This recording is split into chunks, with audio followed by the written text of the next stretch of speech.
আরে এতগুলো টাকা!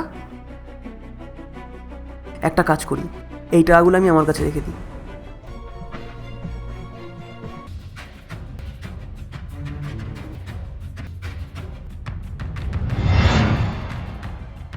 এতগুলো টাকা! তাড়াতাড়ি টাকাগুলো লুকিয়ে ফেলি। রঘু যদি দেখতে পেয়ে যায় তাহলে ঠিক ম্যাডামকে বলে দেবে। এখানের কাজটা সেরে পালাই এখান থেকে। রঘু, গোপাল, হ্যাঁ ম্যাডাম বলুন। আমার তোমাদের সাথে কিছু দরকারি কথা আছে। কি কথা ম্যাডাম? দেখো, তোমরা অনেক সময় ধরে এখানে কাজ করছো আর অনেক বিশ্বাসীও, কিন্তু আমার কাছে তোমাদের দেওয়ার মতো কোনো টাকাই নেই। যদি তোমরা স্যালারি না নিয়ে এখানে কাজ করতে পারো তাহলে করো। কিন্তু ম্যাডাম, দেখো, তোমরা চিন্তা ভাবনা করে কি করবে।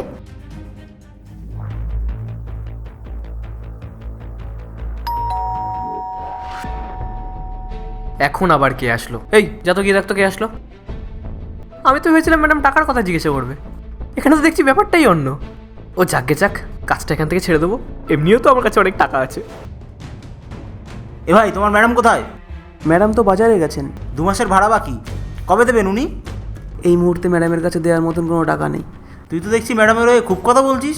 এতই যখন ধরো তুই টাকাটা দিয়ে দে না। ঠিক আছে, আমি দিয়ে দেবো। কত টাকা পাবেন? আমার 60,000 টাকা হয়েছে। ঠিক আছে, আপনি দাঁড়ান, আমি নিয়ে আসছি।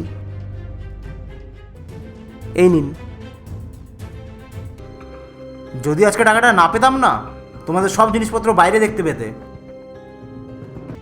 তো বলো, তোমরা দেখলে তোমাদের জন্য অন্য কোনো চাকরি? ম্যাডাম, আমি আমার জন্য চাকরি খুঁজে ফেলেছি, কিন্তু আমি কিছুদিন আপনার কাছেই কাজ করব।